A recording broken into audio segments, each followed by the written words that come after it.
Hey there, night owl. You found your way back to our quiet little corner of history, where strange truths drift by like dream smoke and the Middle Ages never quite go to bed. Before we dive in, I'd love it if you'd like the video and subscribe, but only if you genuinely enjoy these soft, sleepy wanders through the oddities of the past. Drop a comment telling me where you're listening from, and maybe what socks you're wearing. Trust me, that'll be relevant in a minute. Now then, dim the lights, fluff your pillow, maybe pull your blanket up just a little tighter, because tonight, we're talking about fashion. Not the kind you'll see in glossy magazines or awkward runway poses, but the kind that could get you fined, shamed, or even tossed in jail. Yes, in medieval Europe, your outfit wasn't just a style statement. It was a social contract, a moral stance, and sometimes an act of rebellion. From shoes that looked like fishing hooks to laws that dictated how much fur was too much fur, the Middle Ages were anything but fashionably quiet. And don't worry, while the nobles were out here sewing gold into their sleeves, peasants were inventing the original cottagecore look, and monks were rocking a solid burlap aesthetic that somehow survived the centuries. So get comfy. Tonight, we're going to explore the wild world of medieval wardrobe disasters, sumptuary laws, headgear scandals, and why showing your ankles was once the height of public indecency. Because nothing says sweet dreams like a good hat-related controversy. Let's start, as all great fashion dramas do, with the feet. You see, in the Middle Ages, a man's shoes said everything about him: his wealth, his status, his willingness to trip over himself for the sake of looking sharp. And nothing embodied that better than the poulain, a long, pointed shoe that looked like it had been cursed by a particularly theatrical elf. The word poulain comes from souliers à la poulain, which basically means shoes in the Polish style. Apparently, we have 14th century Poland to thank or blame for these fashion monstrosities. At first, the points were modest, maybe an inch or two, a little flair, a little drama. But like all fashion trends, subtlety didn't stand a chance. By the mid-1300s, poulains were growing longer, more dramatic, more absurd. Some points reached lengths of 18 inches or more, curling upwards like ski jumps or snaking out ahead like a suspiciously stylish snake. You couldn't walk normally in them. You had to strut or shuffle. If you wanted to run, you had to take them off or trip theatrically while your enemies laughed. They became the medieval equivalent of fashion over function.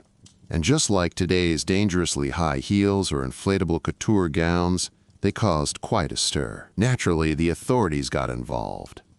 In 1362, the English Parliament under Edward III passed one of the earliest sumptuary laws. Those are rules that dictate what people are allowed to wear based on their social class. Poulains were on the chopping block.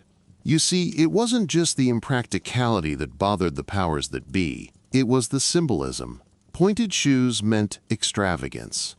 They meant vanity, and worse, they blurred the social lines. A well-dressed merchant might look richer than a minor noble.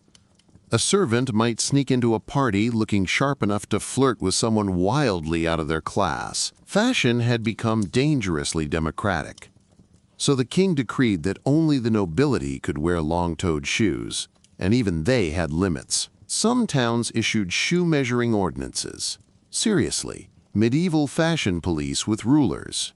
In places like Paris and London, cobblers could be fined for making points longer than the legal maximum. Some cities even assigned maximum toe lengths by class. Peasants were stuck with blunt shoes, while nobles got the longer, sillier ones. A reverse Cinderella situation where the slipper didn't fit because the law said it couldn't. And yet, as all fashion rules do, these laws were often ignored. The more the church preached against vanity, the longer the shoes grew. Clerics thundered from pulpits, warning that these devil's claws would lead the wearer straight to hell, or at least to a twisted ankle. Theologians compared them to horns, serpents, even obscene symbols we won't mention here because this is supposed to help you sleep. not startle you awake with historical foot fetish panic. What's most delightful is how people got around the laws. Some folks stuffed the points with moss or wool to keep them rigid. Others tied the ends of their shoes to their knees with little gold chains, turning walking into an awkward medieval marionette performance. And a few cheeky rebels, always the youth, kept pushing the limits, daring their poulains to touch the ground or the person in front of them. Eventually, the trend burned itself out. By the early 1400s, poulains had become so ridiculous, even the most devoted fashion followers started opting for rounder toes. But their legacy stuck around, literally. You can still find pointed shoes in paintings, woodcuts, and even the occasional skeleton buried with their stylishly cursed footwear intact. So next time you think medieval people were all sackcloth and mud, remember this. They once risked royal punishment, spiritual damnation, and spectacular public faceplants, all for a longer toe. Sleep tight and watch your step. So you've managed to keep your toes legal. Well done. But don't relax just yet, because in the Middle Ages, it wasn't just your shoes that could get you in trouble. It was everything else too.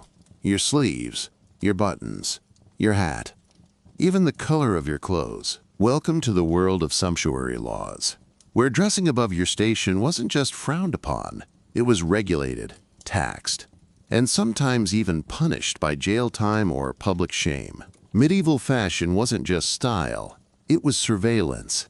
Let's take a moment to imagine it. You're a merchant in 14th century Florence. Business has been good. You're not a noble, but you're doing all right. Maybe you even feel bold, so you have a tunic made in crimson. Not scarlet, that's expensive, but still red enough to turn heads. And then someone does turn their head. And then they report you. Because that shade of red, it's restricted to the upper class. Nobility only. You're now guilty of what we might call fashion fraud.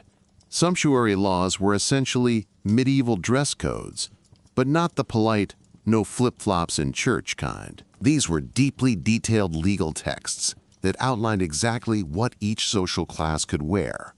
What fabrics, what colors, how much fur, how long your sleeves could be, and even how many buttons were allowed on a garment. Yes, buttons. You could be fined for having too many, not because they were a tripping hazard, but because they symbolized wealth. Buttons were expensive, handcrafted, and utterly unnecessary unless you were rich and showy, which, to the medieval elite, made them deeply suspicious. The logic behind sumptuary laws went like this. Society is a ladder, and you should look like you belong on your rung. If a peasant dresses like a merchant or a merchant like a knight, it creates confusion, and worse, ambition. And the last thing the nobility wanted was a class of sharply dressed commoners developing ideas above their linen station. Take purple, for example. In medieval Europe, purple dye was made from thousands of tiny sea snails, each boiled down to produce a few drops of color. It was fantastically expensive, so it was often reserved, by law, for royalty. To even wear purple if you weren't royal was considered not just vain, but presumptuous. It implied divine authority. It was, quite literally, wearing false power. Gold thread? Only for the upper nobility. Silk? You could wear it if you could prove your income bracket deserved it. Velvet? Heavily taxed, sometimes banned altogether for non-nobles. Fur? Also restricted. Not all furs, mind you. You could wear rabbit, but fox, beaver, ermine? Those were strictly aristocratic pelts. And don't even get me started on sleeves. In certain places, a commoner's sleeve couldn't exceed a certain width or length. Exaggerated sleeves were a major status symbol. Think of them like the 14th century version of custom sneakers or designer handbags. If your sleeves trailed dramatically or featured intricate embroidery, people noticed, and the authorities noticed too. In London, Officials actually walked through markets, inspecting tailors' work, checking for illegal fashion statements. Tailors could be fined or imprisoned for making clothes above the customer's estate. So not only could you get in trouble for wearing the wrong outfit, you could get in trouble for making it. Of course, like all restrictions, sumptuary laws often backfired. The more something was banned, the more people wanted it. The middle class in cities like Venice, Paris, and Bruges began quietly dressing like nobles, creating layers upon layers of hidden status symbols. Subtle embroidery, contraband lace, a lining of silk that didn't show unless you twirled dramatically. The church also got involved. They weren't too fond of flashy fabrics and often linked luxury to moral decay. Many sermons warned that vanity in clothing led to vanity of the soul. There's even a recorded case of a priest publicly scolding a man for wearing shoes that curled up like the horns of Lucifer. But the best part? Enforcement was inconsistent and often hilarious. Some towns had literal fashion patrols. Others relied on neighborly snitching. Wealthy women sometimes claimed their illegal brocade had been in the family for generations. Men pretended their golden clasps were gifts from the bishop. It became a game of who could bend the rules while still looking respectable, or at least plausible. In many ways, these laws revealed what people feared most, that class was a costume, and costumes could be changed. So next time you're deciding between sweatpants and jeans, just be grateful no one's going to measure your cuffs or interrogate your fabric choices. Because in the Middle Ages, a fashion faux pas could land you in serious trouble, and all you wanted was to wear purple. If you thought medieval fashion drama ended at the ankles, allow me to raise your gaze, literally, to the top of the head, where fashion was at its most competitive, symbolic, and occasionally blasphemous. Because in the Middle Ages, your hat was more than just a way to keep your ears warm. It was a declaration, a social signal, a flashing neon sign that read, "Here's who I am, who I think I am, and who I want you to think I am." Let's begin with the chaperone, a hooded garment that started off perfectly innocent. Imagine a kind of cozy medieval hoodie, ideal for rain and cold weather, functional, modest, sensible. But then, fashion got involved. By the 14th century, people began wearing the chaperone on their heads in creative and increasingly ridiculous ways. Some would flip it upside down, letting the long tail, called a liripipe, dangle like a fabric serpent. Others wrapped it around their heads in elaborate coils that took longer to arrange than most medieval marriages. It wasn't long before the humble chaperone became a fashion statement for men. Nobles, lawyers, merchants. Anyone with a bit of status wanted to be seen with their chaperone tied just right.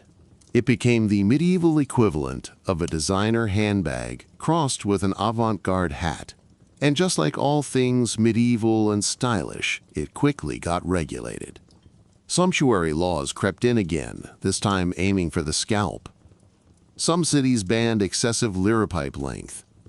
Others issued fines for wearing chaperones, quote, not in the manner suited to one's class. In Florence, headwear was so tied to social standing that even a hat's tilt could get you judged. But it wasn't just men causing millinery mayhem. Oh no, enter the women. And the incredible towers they built. In the 15th century, aristocratic ladies of Europe became obsessed with a new style of headwear, the hennin.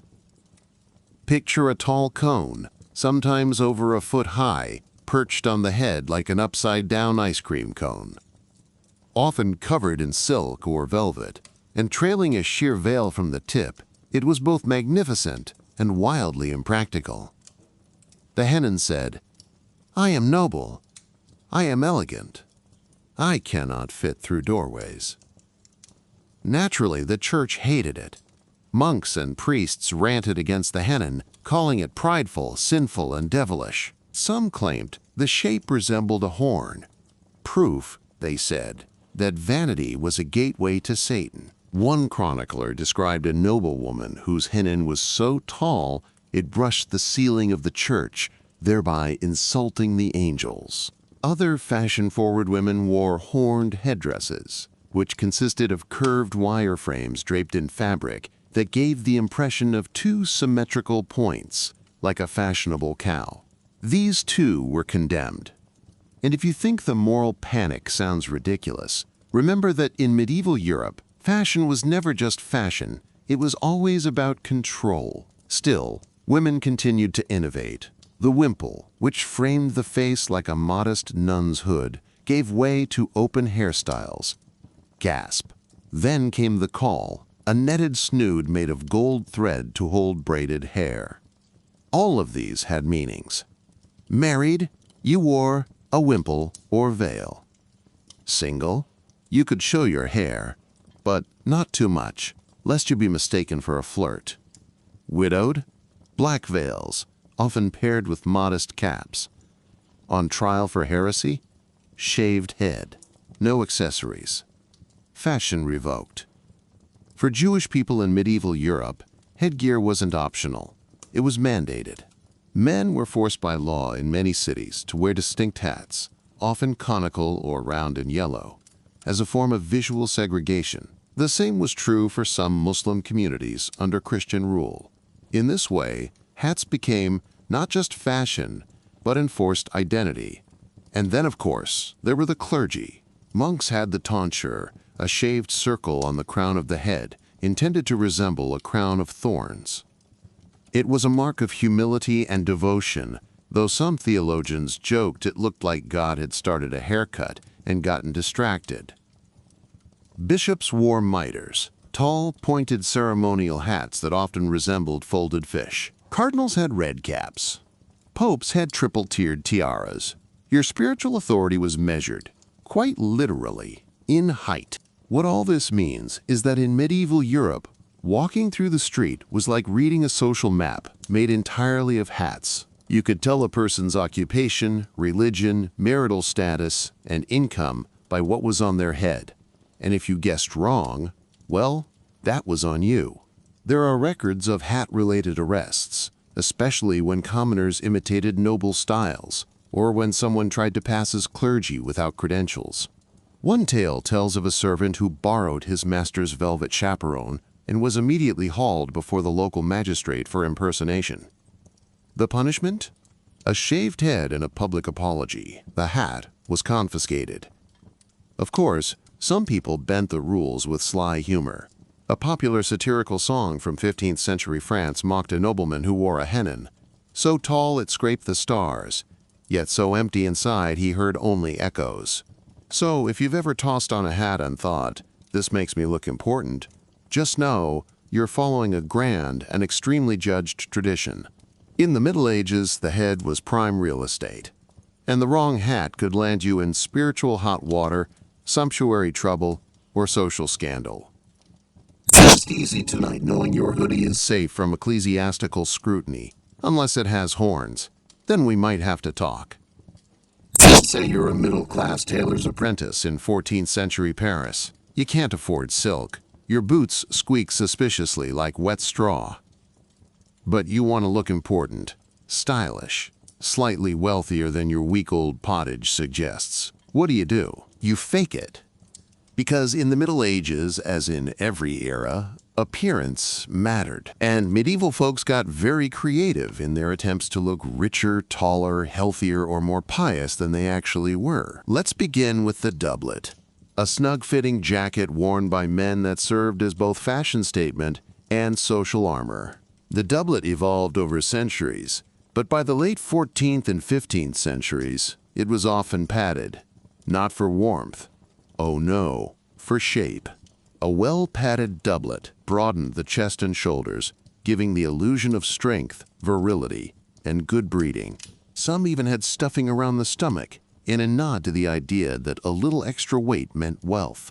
Remember, in a time when most people were one bad harvest away from starvation, a visible belly was a brag. This evolved into the infamous bombast, extra padding in sleeves, doublets, and hose. Sometimes, so much, the wearer looked like a fashionable marshmallow. The padding was stuffed with wool, horsehair, rags, or sawdust. If your doublet could survive a fencing duel and a minor fall from a tower, you were doing it right.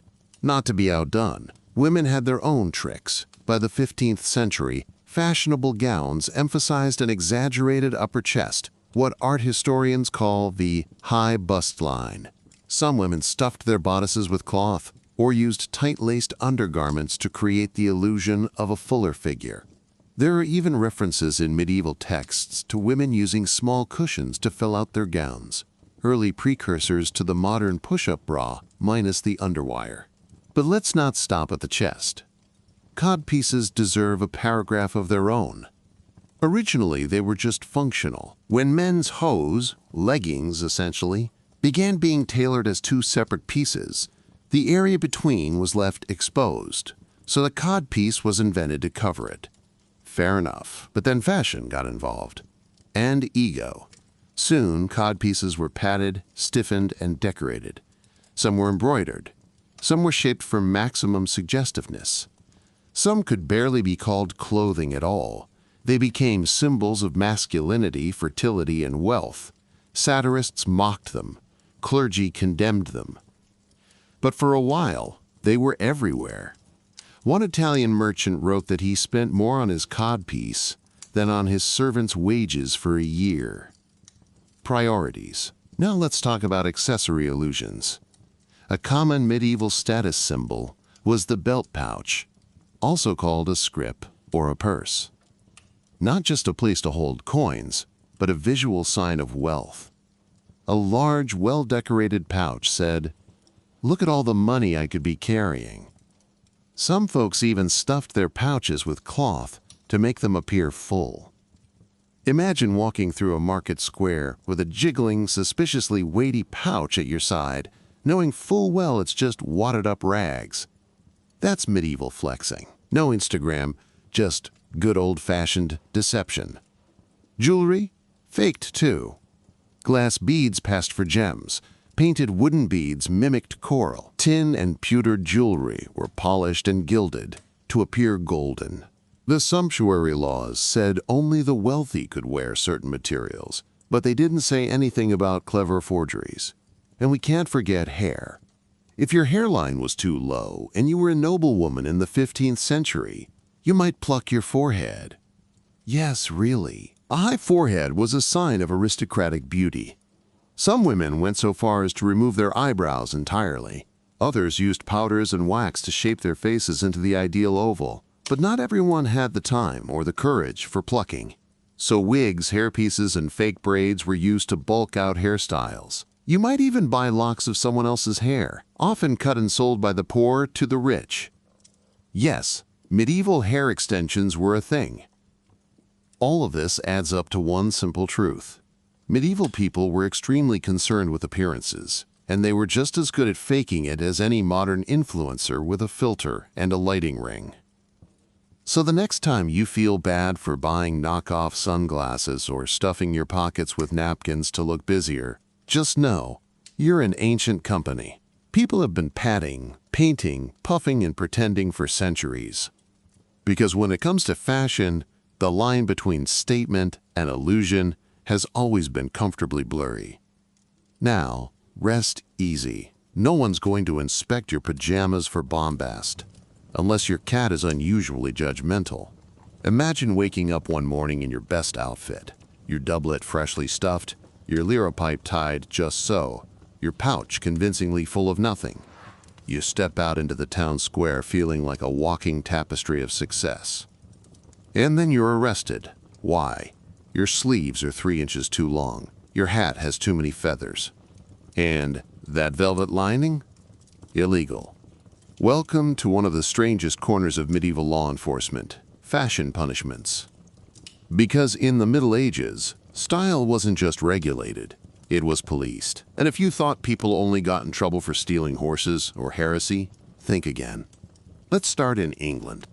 In the 14th century, sumptuary laws weren't just suggestions, they were statutes. Parliament issued a flurry of regulations aimed at keeping people in their sartorial lanes. These laws were often renewed or modified with each monarch, turning fashion into a legal minefield. Break the rules, you could be fined, publicly humiliated, or worse, have your clothes confiscated on the spot. Imagine walking through town in your finest forbidden cloak, only to be stopped by a city official who demands you strip. Not for reasons of safety or sin, but because your fabric cost more than your social status allowed. And this didn't just happen to nobles. Tailors and weavers were also held responsible. If a tailor made a gown or hose that violated the laws, even on commission, they could be punished.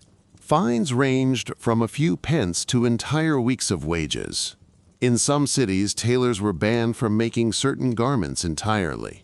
This meant they had to memorize an ever-changing list of forbidden styles, fabrics, trims, and lengths.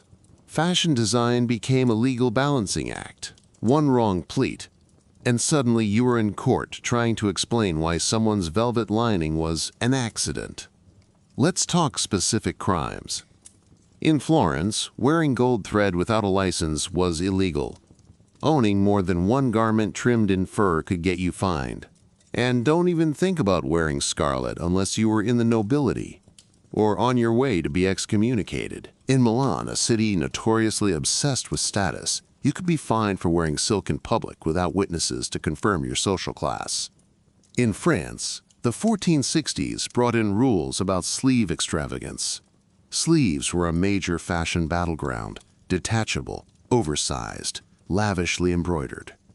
But the crown cracked down. Some towns required people to carry documentation proving they were allowed to wear decorated cuffs. Yes, you needed a permit for your cuffs. And women were hit just as hard, especially if they were wealthy merchants, wives trying to look noble. City officials in places like Bruges, Ghent, and Venice often inspected bridal gowns to ensure they weren't, quote, above the bride's station. Imagine planning your wedding and having a city clerk measure your veil with a stick. But the most theatrical punishments came from the church. Priests regularly condemned fashion from the pulpit. Wearing tight hose? Vanity. Showing too much ankle? Lust. Silk slippers? Pride. A popular sermon motif involved the devil measuring sinners, clothes in hell, then using them to torment their souls. In one English tale, a woman who wore an illegally low neckline was said to have been visited by a demon who sewed her dress permanently to her skin. A moral lesson in 2 acts: don't tempt fate and cover your clavicle. But beyond sermons, there were real punishments. In parts of Spain and Italy, fashion violators were marched through town wearing their illegal garments inside out, with signs labeling their crimes. One record from 15th century Siena describes a woman made to stand in the town square wearing her gown backward, a sign on her back reading, "Pride." Others had their clothes forcibly altered by city officials, sleeves hacked off, hems slashed, furs removed in public with shears. And yes, repeat offenders were tracked. In some towns, local councils kept, quote, fashion offender lists, recording names and garments. One Florence logbook lists a man fined 3 times in a month for wearing purple hose. Either he was colorblind or just really committed to rebellion. Interestingly, peasants sometimes got caught in the crossfire. In times of economic boom, some laborers began dressing better. Simple wool dyed in richer colors, or home-stitched garments mimicking noble patterns. This sparked moral panic. Officials worried that if peasants started looking like merchants, and merchants like knights, society would collapse into visual chaos. One London alderman reportedly said, "If we cannot tell a servant from a lord by sight, then how shall we know whom to obey?" It's almost charming, in a dystopian way. But perhaps the most ironic part of all this is, the more they punished fashion, the more outrageous it became. Sumptuary laws were nearly impossible to enforce consistently. Some cities gave up, others doubled down. But through it all, the wealthy found loopholes, the tailors got sneakier, and the streets remained a parade of fabric defiance.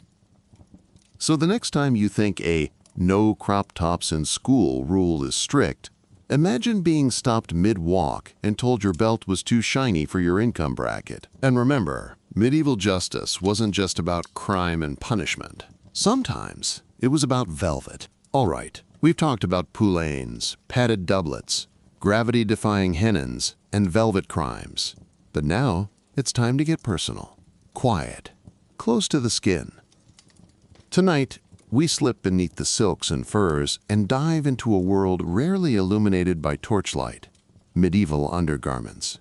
Yes, they had them. No, they didn't talk about them much. But what people wore under their clothes reveals just as much about status, comfort, and scandal as the outer layers everyone admired or judged. Let's begin with the basics: the shirt. For men, this was typically a long, loose-fitting tunic made of linen. It reached about mid-thigh or lower and served as the first layer, basically the medieval version of a t-shirt, nightgown, and bathrobe, all rolled into one. For women, the counterpart was the shift or chemise, also made of linen, cut long and simple. It protected the outer dress from sweat, body oils, and the occasional medieval crisis of hygiene. Because laundry was hard work, expensive, and required a fair amount of river access and scrubbing, so you'd much rather wash your chemise than your velvet gown. Linen was the fabric of choice for these garments because it was breathable, relatively soft, and slightly magical in its ability to repel lice, at least compared to wool. And make no mistake, these underlayers were essential. They weren't seen in public, but their absence was. Now, on to the hot question. Did medieval people wear underwear as we know it today? Yes, kind of, but not consistently, and not always comfortably. Men's underwear came in the form of brays, pronounced brays.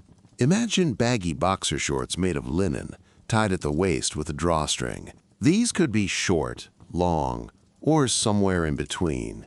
Some brays were so voluminous they resembled knee-length bloomers. Others were snug, depending on the era and the individual's fondness for practicality over flair.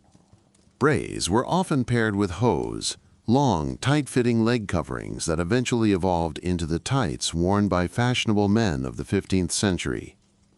Early hose were two separate pieces, one for each leg, and they attached to a belt or girdle with ties called points. Later, hose became joined in the middle, thus creating the sartorial dilemma that birthed the codpiece. But we've already discussed that delightful accessory in detail. Let's move on. What about women's underwear? Here's where things get a bit ambiguous. Most medieval women did not wear underwear in the modern sense. No bras, no knickers. The linen chemise functioned as the all-purpose underlayer, and for many, that was enough. It covered what needed to be covered and absorbed what needed to be absorbed. But for those concerned with modesty or riding horses or just having a bit of control during a windy day, some sort of undergarment, split drawers, or tied loincloths may have been worn.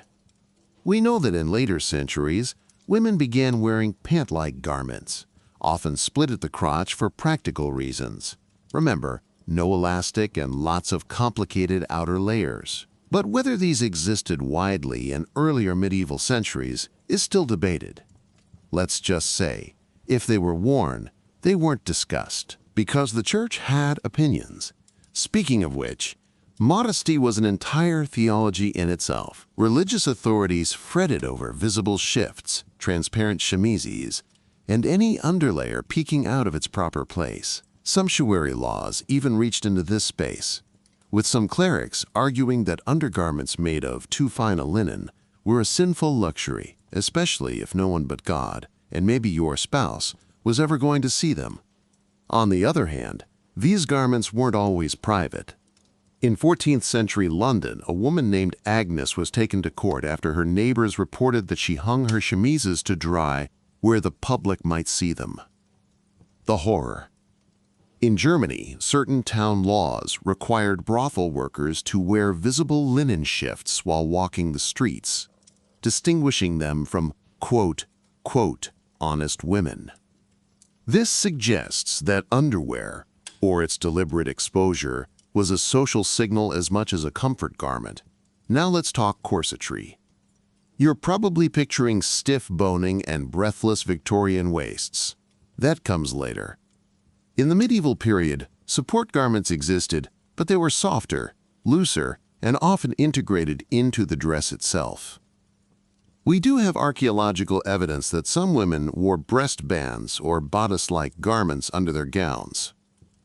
In 2008, Austrian archaeologists uncovered linen bras dating to the 15th century in a castle's latrine.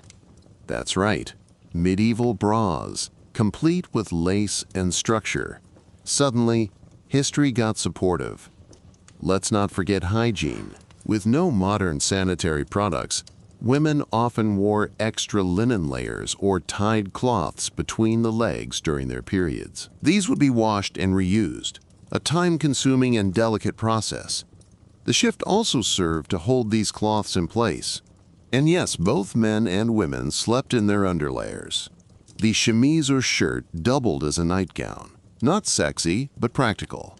After all, medieval homes were cold, blankets were shared, and your pig might be sleeping 2 feet away. So while the outer layers of medieval fashion were all about status, wealth, and regulation, the underlayers were about function, comfort, and quiet survival. And isn't that a little poetic? That beneath all the velvet and judgment, everyone was just trying to stay warm, avoid lice, and get some sleep in a scratchy linen cocoon. So tonight, as you pull your comforter around you and enjoy your modern elastic waistband, spare a thought for your medieval ancestors. They made do with drawstrings, woolen hose, and underpants tied with knots. Sleep tight, and may your chemise never peek out scandalously in public. If you've ever been in a modern baby clothing store and thought, wow, this toddler looks like a marshmallow astronaut, you're not alone. Today, kids, fashion is all about comfort, cuteness, and avoiding buttons that make diaper changes feel like defusing a bomb. But in the Middle Ages, children weren't dressing to crawl, they were dressing for court, or the fields, or, in some cases, battle. Because in medieval society, children weren't treated like miniature humans with different needs. They were treated like miniature adults, especially in how they dressed. There was no concept of children's fashion as we know it today. No playful colors, cartoon prints, or stretchy pants with dinosaur feet. If you were a child in the Middle Ages, your wardrobe mostly said, "I am 6 years old, and I am ready to attend a papal council." Let's start at the beginning. Babies and toddlers typically wore long, loose gowns, regardless of gender. These gowns, often made of linen or wool, were easy to tie, relatively simple to clean by medieval standards, and designed more for convenience than cuteness. The long skirts had a practical purpose. They kept babies wrapped and warm, since swaddling was the default mode of infant care. Medieval swaddling was intense. Infants were wrapped tightly in strips of cloth, often with arms pinned to their sides like tiny linen burritos. This was believed to help limbs grow straight and prevent injuries. Swaddling could last months, and some babies were bound so tightly and for so long, it's a miracle anyone developed functioning knees. As babies grew into toddlers, they graduated into what scholars cheerfully call small-sized adult clothing. Boys wore tunics and hose. Girls wore long dresses. Both often had cloaks or hoods in winter, and shoes if their families could afford them, which, for peasants, was a solid maybe. By the age of 5 or 6, children of wealthier families began wearing scaled-down versions of adult fashion, right down to the embroidery, silk trims, and ridiculous hats. There are portraits of 7-year-old nobles in brocade gowns, fur capes, and velvet caps so elaborate they probably outweighed the child's head. One surviving record mentions a boy of 10 being fitted for spurred boots and a ceremonial sword. For what occasion? His own tiny knighthood ceremony. Of course, this was mostly for the upper class. For peasants, kids wore whatever was available. Hand-me-downs, patched rags, or garments made from leftover fabric. A tunic that reached your knees at 5 might still be in rotation when you were 8. It would just reach less. And gender norms? Surprisingly fluid in early childhood. Until around age 7, little boys and girls wore essentially the same thing, loose gowns with tied belts. In fact, putting young boys in gowns made practical sense. It made diapering, toileting, and general chaos management easier. Only after the age of 7, considered the start of moral responsibility in medieval theology, were boys expected to adopt male clothing like hose and doublets. This marked their step into the adult world. Congratulations, you're now a small man in itchy tights. Girls, meanwhile, were expected to grow into modest, covered-up versions of womanhood.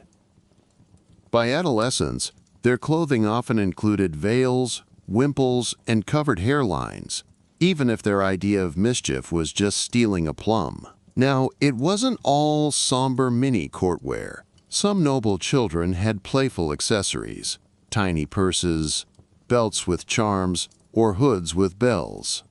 There's even record of a duke's daughter with a velvet gown lined in squirrel fur, embroidered with her initials in gold thread.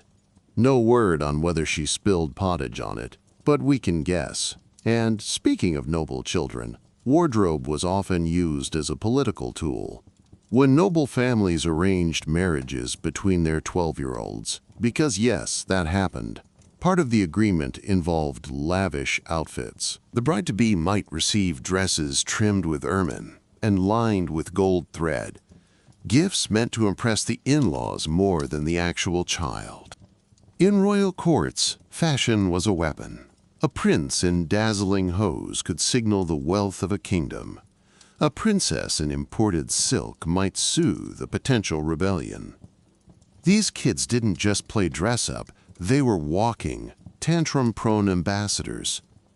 Of course, in monastic settings or poorer rural homes, fashion was stripped down, sometimes literally. There are records of children working in just tunics, or even nothing at all, during hot harvests. Modesty didn't always survive a 12-hour workday and a heat wave. And finally, the hand-me-down economy. In families with many children, almost all of them, clothes were passed down endlessly.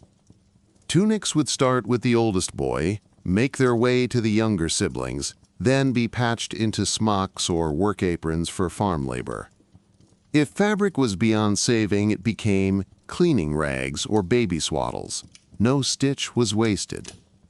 So while medieval children didn't have themed wardrobes or back-to-school sales, they wore clothes soaked in meaning, family status, economic survival, gender expectations, and the quiet, constant creep toward adulthood. In a world where childhood ended early, clothing didn't comfort, it trained. Every belt, hem, and braid prepared you for a life of labor, prayer, or political marriage. And yet, one suspects, somewhere under all that wool, there were still grubby knees, grass stains, and the occasional whispered rebellion. Sleep well tonight. And if you've ever cursed your itchy school uniform or lumpy childhood sweater, just be glad no one made you wear a fur-lined brocade gown to climb a tree. Ah, the knight in shining armor. It's such a familiar image. Glistening steel, majestic stance, maybe a heroic wind rustling through his plume. But what if I told you that many of those knightly get-ups weren't really about battle? Tonight, we turn our sleepy gaze to armor as fashion. Because in the later Middle Ages, a good suit of armor wasn't just for jousts or wars, it was also for turning heads. Let's begin with the basics. Armor used to be purely functional. In early medieval centuries, most warriors wore mail. chainmail shirts made of thousands of tiny iron rings. It was effective, flexible, and gave you the aesthetic of a metallic tunic. Underneath, they wore padded garments like a gambazon to absorb shock. But by the 14th century, armor began to evolve. Plate armor entered the scene, rigid, sculpted, and surprisingly beautiful. And just like that, we began our slow slide into the world of medieval fashion plates. Literally. By the 15th century, knights weren't just armoring up to survive battles. They were commissioning pieces to show off. Some suits were so elaborately designed, they were barely wearable in combat. Think gold inlays, etched scrollwork, silver rivets, embossed family crests, and swirling vine patterns across the breastplate. One famous suit from Milan featured etched biblical scenes, a kind of wearable comic strip for God-fearing warriors. And the helmets? Art pieces. Some were shaped like animals, lions, dragons, or even boars' heads. Others had crests with fabric wings, towering feathers, or wooden horns so grand they doubled the height of the knight. Never mind visibility or aerodynamics. This was status armor. These suits were often worn in tournaments, parades, or ceremonial events, places where the goal wasn't survival but spectacle. The medieval red carpet, you could say. Now, let's talk tournaments. The joust became a performance, and fashion was a key part of the role. Knights would appear in full armor, customized in their house colors, sometimes with motifs like moons, stars, or even mythical creatures embossed into the metal. Some wore surcoats, bright fabric tunics, over their breastplates to emphasize their noble status. Others had their armor painted with enamel to gleam unnaturally under sunlight. And yes, there were armor trends. Just like puffy sleeves or skinny jeans, armor had its moments. In the late 1400s, German knights were obsessed with fluted armor, with vertical ridges that looked like metallic pinstripes. Functional? Arguably, it deflected blows better. Stylish? Absolutely. The German Gothic style became the envy of Europe. Meanwhile, in Italy, armor was smoother, rounder, and more minimalist, like the Milanese suits that inspired countless later Hollywood designs. This style emphasized elegance over intimidation. The French, always stylish, they pioneered gilded armor, where whole suits were covered in gold leaf. You know, just in case the enemy didn't realize how rich you were. But not all armor was metal. Sometimes, knights wore jupons, tight, padded vests made of silk or velvet, decorated with their coat of arms. Over that, they might layer a lightweight cuirass or breastplate. The point wasn't just to protect the chest. It was to make a statement. I look great, and I can afford to get stabbed. For royal occasions, armor became even more outrageous. The Field of the Cloth of Gold in 1520, a diplomatic summit between Henry VIII and Francis I of France, was one long parade of flashy armor. Knights and kings competed not just in tournaments but in sheer visual excess. Armor was gilded, enameled, and bejeweled. Some had suits custom made in gold and silver, meant only to be worn for this event and never again. One English knight's suit had mirror-polished plates that supposedly blinded onlookers in sunlight, which, to be fair, is one way to win a duel. And then we have the armor of deception. There are surviving examples of armor with fake muscles sculpted into the metal, abs, pecs, even idealized biceps. Imagine walking into battle with a literal six-pack forged into your chest. Some also had exaggerated waistlines, narrow at the middle, flaring at the hips. Who needs tailoring when your armor is the outfit? These were suits of power and persuasion. You were telling the world, I'm rich, I'm strong, and I can afford armor that exists solely to dazzle your eyeballs. Now, it's worth noting, these fancy suits were usually not worn into real war. Battle armor was simpler, more practical, and less likely to get you killed because your breastplate had sharp decorative ridges catching enemy blades. But in public, tournaments or court ceremonies, fashion armor ruled.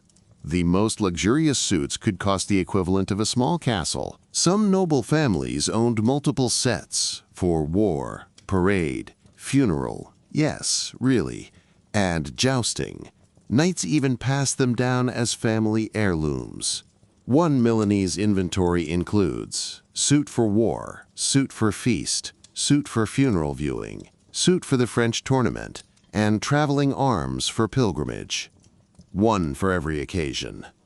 So next time you see a knight in a museum and assume he was all grit and gore, remember, he might have just been headed to the medieval equivalent of Fashion Week. Sleep well tonight. May your dreams be protected by fluted steel and gold-trimmed gauntlets. And may your pillow be softer than a parade helmet. After centuries of velvet edicts, puffed sleeves, and sumptuary surveillance, something curious started to happen near the end of the medieval era. Fashion, rigid, symbolic, policed, began to loosen up. The late 15th and early 16th centuries were a time of quiet rebellion. Not with swords or sermons, but with cutting patterns. This was the dawn of the Renaissance, and with it came a shift in how people thought about clothing, identity, and the meaning of personal expression. You could say it was the great unbuttoning of medieval fashion. To understand this transformation, we have to peek into the changing world around the clothes. Europe was evolving. Slowly, unevenly, but unmistakably. Cities grew larger, trade exploded, and more people, not just nobles, began to have money. Real, spendable, silk-buying money. Suddenly, the middle class wasn't just surviving. It was styling. Merchants, artisans, and wealthy townsfolk started dressing in ways that mimicked the nobility, not out of rebellion, but out of aspiration. A Flemish weaver might wear fur-trimmed cuffs. A Venetian banker might don velvet slippers. They weren't challenging the aristocracy. They just wanted to look as successful as they felt. And the upper classes? They responded the only way they knew how, by inventing even more elaborate outfits. The final decades of the 1400s saw fashion take a dramatic, almost theatrical turn. Men's doublets became shorter and tighter, emphasizing the waist and legs. Hose were slashed, literally cut open, to reveal colorful linings beneath. This slashing trend spread to sleeves, gloves, and even shoes. If your outfit didn't look like it had survived a stylish sword fight, were you even dressed? Women's gowns developed square necklines and dramatic sleeves, some so wide they had to be supported with wires or hidden ties. Bodices became more sculpted. Undergarments grew more structured. And headwear? Let's just say gravity was tested daily. But beneath all the lace, slashing, and embroidery, something deeper was happening. For centuries, clothing had been a strict signal of class. But now, it started to become a signal of personality. A German merchant might wear bold colors to show off his confidence. A Florentine widow might adopt sober velvet in her late husband's memory. A French student might wear a carefully frayed cloak, styled to look philosophically poor. People were beginning to dress to express, not just impress. Meanwhile, the old guard, nobles, kings, clergy, clung tightly to sumptuary laws, but enforcing them was harder than ever. In Venice, records show a noblewoman fined for wearing pearls too large for her station. She paid, then wore larger pearls the next week. In London, tailors were openly creating illegal styles behind closed doors, bribing inspectors or selling patterns to middle-class clients. The world was changing too fast to police every seam. The invention of the printing press didn't help the fashion police either. For the first time, images of clothing spread quickly across Europe. Illustrations of German slashed hose, French headdresses, and Spanish cloaks traveled far beyond their regions of origin. Trends no longer waited for royal approval, they leapt borders overnight. By the early 1500s, the very idea of regulating fashion began to look outdated. People still judged each other by their clothes, but they also began to admire creativity, daring, and flair. It was in this era that we see the first inklings of fashion as art. Tailors and designers, once seen as tradesmen, started gaining recognition. Italian pattern books treated fashion like architecture. In Florence, tailors formed guilds and commissioned paintings of their work. Clothing was no longer just worn, it was celebrated. And yet, the echoes of medieval fashion control didn't vanish. Even as Renaissance style flourished, the church kept a nervous eye on low necklines and high hemlines. Sumptuary laws didn't disappear, they just became easier to ignore. The line between legal and illegal fashion blurred into a polite shrug. Perhaps the most symbolic moment of all came from a young king, Henry VIII. Before he became a tyrant in larger-than-life portraits, he was a fashion-obsessed prince. His wardrobe was legendary: jewel-encrusted sleeves, gold-threaded doublets, and codpieces the size of roasted chickens. He loved clothing because he understood its power. But even Henry, the Peacock Prince, would live to see fashion outgrow his control. By the time of his death in 1547, clothing had become too diverse, too global, too personal to pin down with a decree. And so the medieval age of fashion control faded, not with a bang, but with a closet full of velvet and nobody left to stop you from wearing it. So tonight, as you drift into dreams, remember, the Renaissance didn't just bring art, science, and poetry. It brought permission to dress boldly, to challenge the rules, to finally, gloriously, ignore the neckline police. Sleep well. You earned it. Let's take one last stroll through the candlelit halls of fashion history, not to admire velvet capes or laugh at codpieces, but to quietly ask, what did the Middle Ages leave behind in our wardrobes? You might not think medieval fashion has much to do with your favorite hoodie or that pair of sweatpants you swore you'd never wear outside the house, but did. But you'd be surprised. Because beneath the layers of brocade, the puffed sleeves, and the cursed poulaines, some of the shapes, rules, and rhythms of what we wear today were born in the Middle Ages. Let's start with the tunic. The humble tunic, essentially a long shirt, was the base garment for men and women for centuries, and it hasn't really gone anywhere. The modern t-shirt? Structurally a tunic. That oversized dress shirt you wear as pajamas? Tunic. Your minimalist Scandinavian loungewear? Also tunic adjacent. Now, consider layering. Medieval fashion loved a good layer. You wore a chemise or shirt under a tunic, which went under a surcoat, which might be topped by a cloak. That's not so different from today's shirt-sweater-jacket ensemble. And just like back then, what you put on top often says the most. Are you casual? Powerful? Slightly chilly but determined to look cute? Even our beloved hoodies can trace their roots back to the medieval chaperone, the hooded garment that started out practical and evolved into a head-wrapping fashion statement. True, you're unlikely to see someone in a university hoodie being fined for illegal liripipe length, but the basic idea? Alive and well. But the Middle Ages didn't just influence shapes.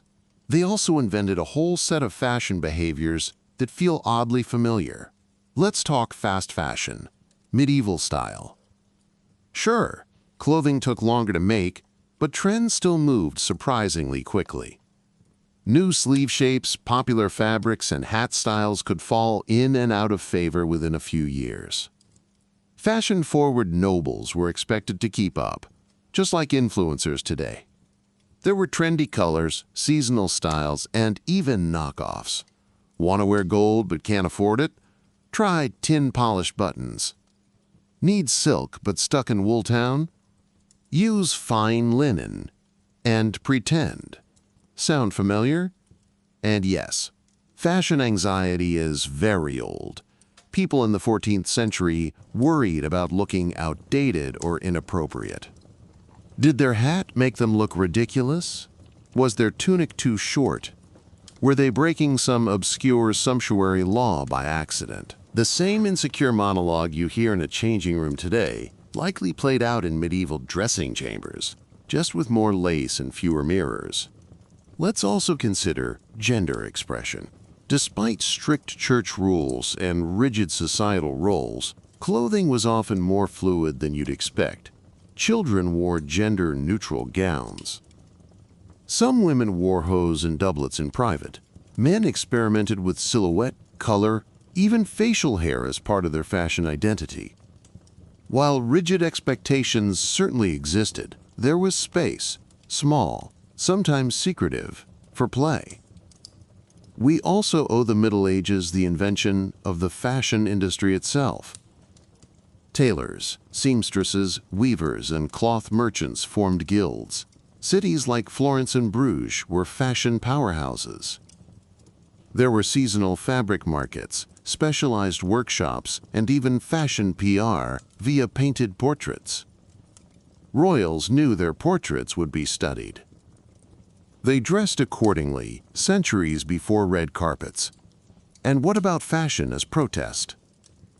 Wearing forbidden fabrics, defying clerical modesty rules, or styling yourself outside your class wasn't just vanity, it was a quiet way to challenge power. And in some cases, it worked. The more people broke fashion laws, the harder they became to enforce. Sound familiar? We still see this today. Clothes used to question authority, to mock tradition, to rewrite identity. From 15th century tailors adding forbidden fur linings to 21st century teens in crop tops at school protests, clothing has always said more than, "I like this color." It says, "I'm here, this is who I am." And finally, let's remember the joy of it all. Yes, medieval fashion could be oppressive, expensive, and legally risky. But it could also be delightful. People wore glittering belts and tasseled hoods and sleeves that swirled like fabric poetry. They dyed their tunics the color of saffron, danced in embroidered shoes, and admired themselves in polished metal mirrors. In the end, medieval folks weren't so different from us.